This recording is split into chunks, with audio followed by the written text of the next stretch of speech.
Nilabas si dating Congressman Saldico kahapon na ang ikatlo niyang video kasunod ng pagkakadawit sa kanya sa issue sa flood control projects. Ang paratang ni Ko, maging sina Pangulong Bongbong Marcos sa dating House Speaker Martin Romualdez ay kumikbak umano sa flood control projects. May buwelta ang Malacanang kay Ko. Darito ang unang balita. Sa ikatlo at huling video ni dating Congressman Zaldico, may isa pa siyang malaking akusasyon laban kina Pangulong Bongbong Marcos at dating House Speaker Martin Romualdez. Isa na dito ay yung kay Henry Alcantara, ang DPWH boys, ang sinasabi nilang halaga sa ICI ay 21 billion. Hindi po totoo yan.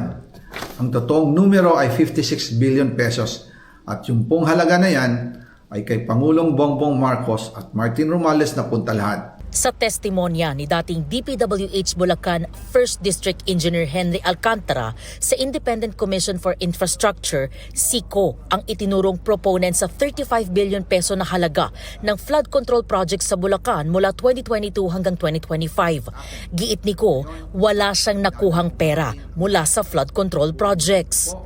Yung pong pera, wala pong napunta sa akin.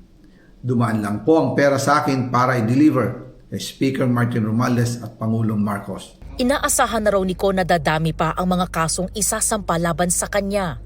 Ginagamit ng administrasyon ang buong resources ng bansa para tumahimik ako, para masira ang aking kredibilidad. Ayon pa kay Ko, sinabihan siya ni Romualdez na huwag umuwi sa Pilipinas dahil delikado raw.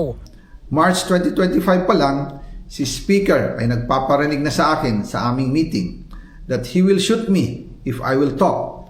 At pagkatapos niyang sabihin sa akin in a phone call na don't come home, we will take care of you, tumawag ulit si Speaker Martin at sinabihan niya ako na pag umuwi ako will be dangerous. Kasi they might hire someone to do a rob out on me or hire the police to kill me while in jail. May mga ilalabas pa raw na impormasyon si Ko sa mga susunod na araw. Sana po ay hindi nila ako mapatay bago ko mailabas ang lahat. Sa unang video na inilabas ni Zaldico noong Biyernes, idinawit din niya ang Pangulo sa umano'y 100 billion peso insertion sa 2025 budget. Tinawagan ko po si dating Speaker Martin Romualdez at nireport ko ang instructions ng Presidente to insert the 100 billion projects. At sinabi niya sa akin, what the President wants, he gets.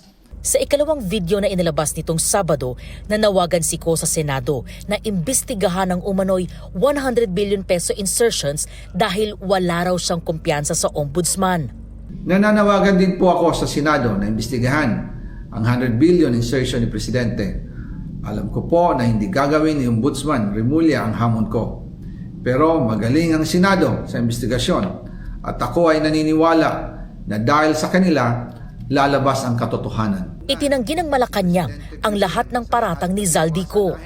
Na yan lahat sinasabi ni Zaldico ay puro basura, walang kwenta, walang ebidensya.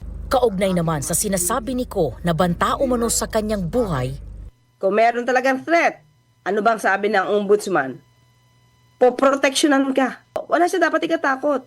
Ang kinakatakot lang yan, talagang masakdal siya, dalang ebidensya, papunta talaga sa kanya. Nauna nang nanawagan ng Office of the Ombudsman kay Ko na umuwi siya sa bansa at ipa-verify ang kanyang mga salaysay. Kung hustisya raw ang layunin ni Ko, dapat dumaan siya sa tamang proseso at hindi sa ingay. Ito ang unang balita. EJ Gomez para sa GMA Integrated News. Igan, mauna ka sa mga balita, mag-subscribe na sa GMA Integrated News sa YouTube para sa iba't ibang ulat sa ating bansa.